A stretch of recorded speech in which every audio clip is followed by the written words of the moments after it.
My name is George and welcome to my channel. In this video, we're going to learn how to use Google Classroom, an online learning management system to manage your online classes.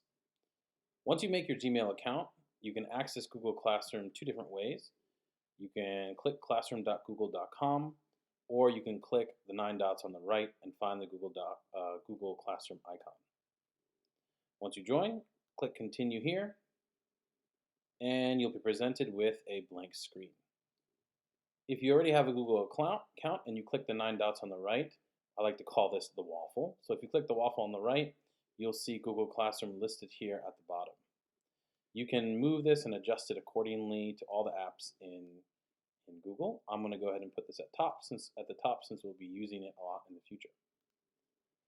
Now most of you are teachers working in a school, so you'll have to create a class. You do that by clicking the plus sign here and clicking the Create a Class button. If you're teaching students in a classroom or a part of an institution, you need to have a Google G Suite for Education account. And that basically what that means is your school is registered with Google and it protects the students' identities a little better, I believe.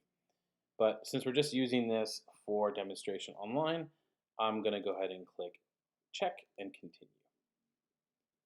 First, let's make our classroom name. So we'll be using this in a variety of our videos. I'm going to go ahead and say practice 1. You can also add other information here like the section, subject, and room. But since this is all online, we'll go ahead and click practice 1. Whenever you make a new Google Classroom, it takes a few moments to load, and that way it prepares everything for you.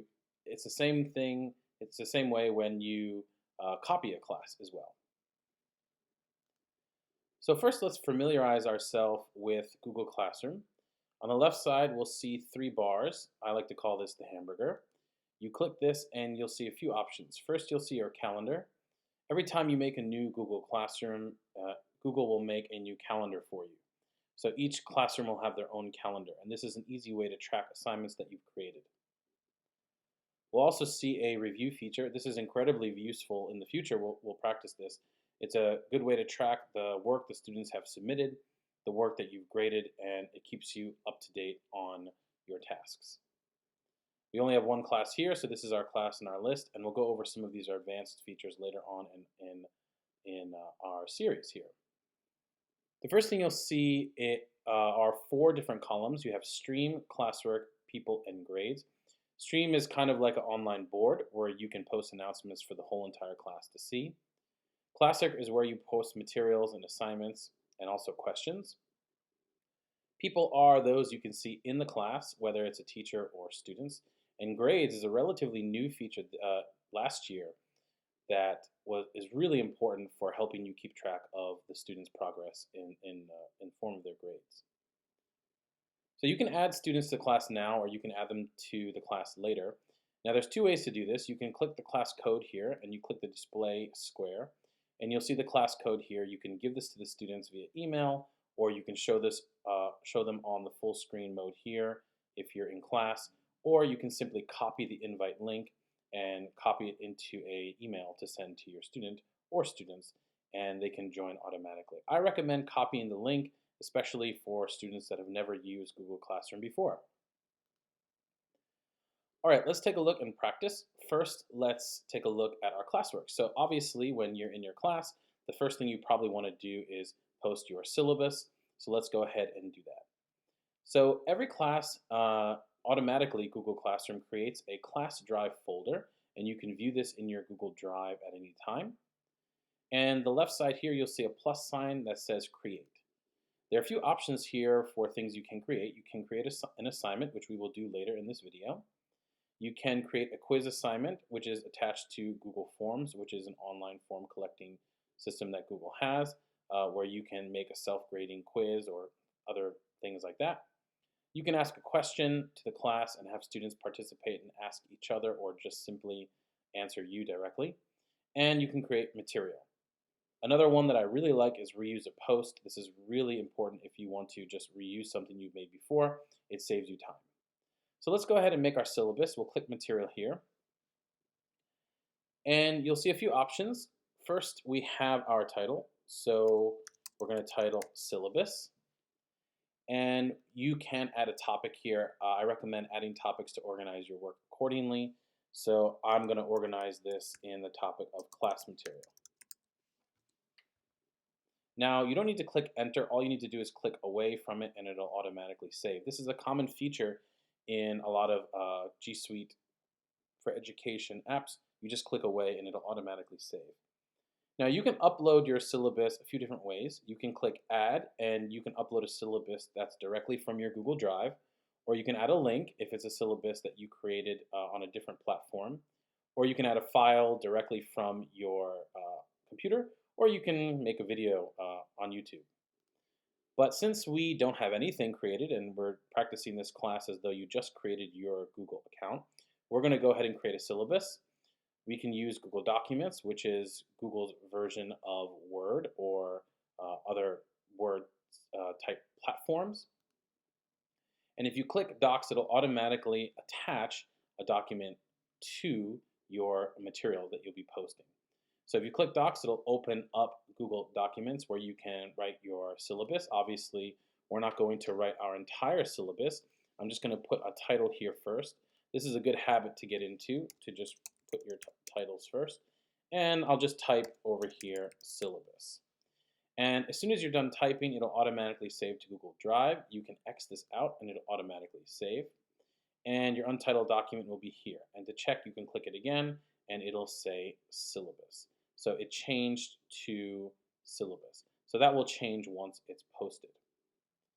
So since this is a material, you just want the students to view it, and you can share with all the students or some of the students. So in this case, we don't have any students yet, so we can go ahead and just post it. Then you'll see your material here. Now you can move the material around here in different sections. Obviously, we only have one section here, so we can view our material here. Now, once you have a lot of material posted, you'll have a table of contents here that will automatically generate. So you can click class material and it'll automatically take you to the class material section, all the material that you posted, and you can see where we've posted our syllabus. So if you don't have any writing here, you won't see anything here, but you might get a little preview to show your syllabus. So when students click this, they'll just click the syllabus document here, and it'll automatically open up and they'll be able to view the file. We'll go over in later videos what it looks like from the student's perspective, but from this case, I want to show you how to post a different variety of files. Let's go ahead and make an assignment for a student next. Go ahead and click the Create button here. Click Assignment. Of course, let's give ourselves a title. Let's do Unit 1 Practice. Now, the difference between an assignment and a material is you're going to see a point system here, and you're going to have a due date as well.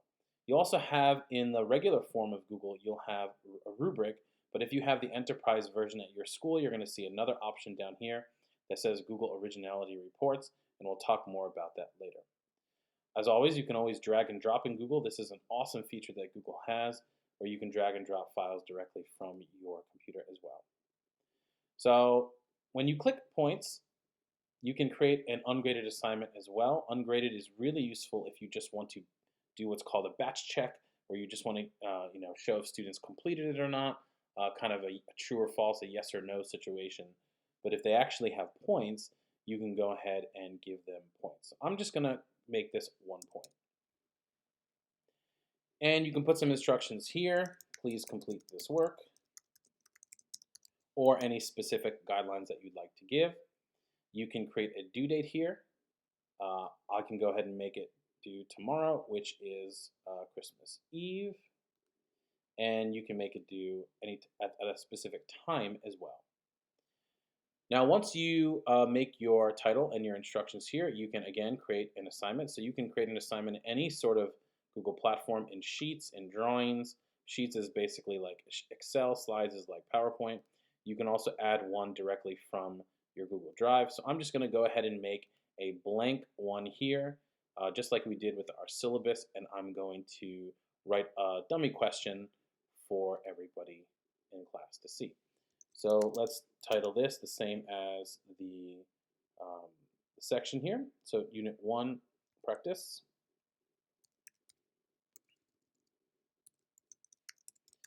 And I might ask a basic question, how are you today? Obviously, you can change this to whatever you like. And you can see it automatically saves here, so you can just X out. The title will also be updated in your Google Classroom.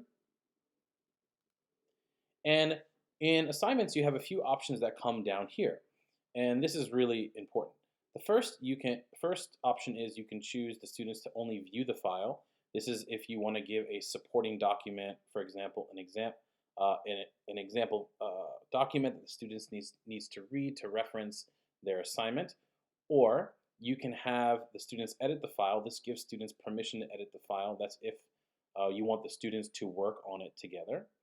Or if you want to have an individual assignment for each student, instead of making copies, all you have to do is make a copy here for each student electronically online. And let's go ahead and add our topic here. You can create a topic. I'll put Unit 1. So everything is set up here. You might want to add a grading rubric. For larger assignments, I definitely recommend adding a grading rubric. So we're going to go over how to do that in our next video series. And one thing I didn't show you on our materials is you can click this little drop-down arrow, and you can assign this right now, or you can schedule it to be assigned at a certain date.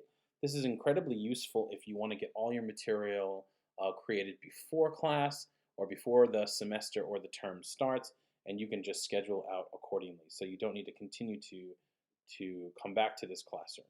You can also save as a draft. So let's go ahead and click Assign, and the students will be able to see this assignment right now. That takes a few moments. Now, one thing you're going to see in a moment here, when you create your Unit 1 practice, you'll see it comes up here. You'll see the due date here on the right side.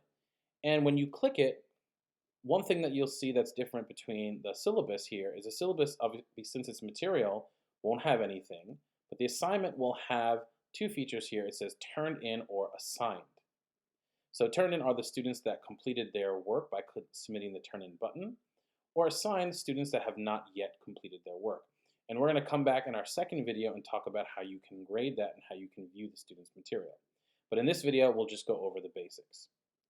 Now you can drag and drop and move your sections about. So you can move class material here or Unit 1 material there. Let's go ahead and practice another thing you can create in Google Classroom. Let's skip our quiz assessment. We'll go back to that later, and we'll click question. So in the question feature, instead of making an assignment, you can make a single question for students to answer. You can make it a short answer question here, or you can make it a multiple choice. And when you click multiple choice, you have options to add down here. But for now, we're just going to do a short answer question. Let's go with our common theme. How are you doing today? And you can put some instructions here. Please answer the question. Now, once you go ahead and make your question, you can make it ungraded or graded. For me, in my classes, personally, I like to make it ungraded for the sake of just class participation. Students submit it or not. There is no right or wrong question, especially for this example. And you can give it a due date, as we said before. Clicking our date and our time. And you can give it a specific topic. So let's go ahead and add it to Unit 1. Now you can see here we created Unit 1 already, so all we need to do is click Unit 1 and it'll automatically be filed in our Unit 1 section. Now one important feature of questions is that you can check to give students permission to reply to each other.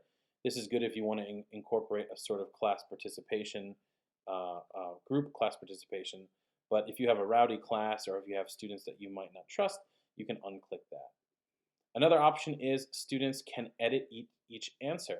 So perhaps you're not really concerned about the students getting the answer correct. You just want to see if the students completed the answer, and you can have the students edit this answer accordingly.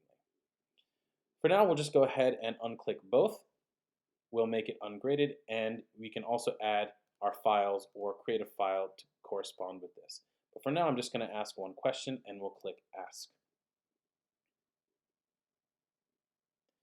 All right, there we go. We've added an assignment, we've added some material, and we've added a question.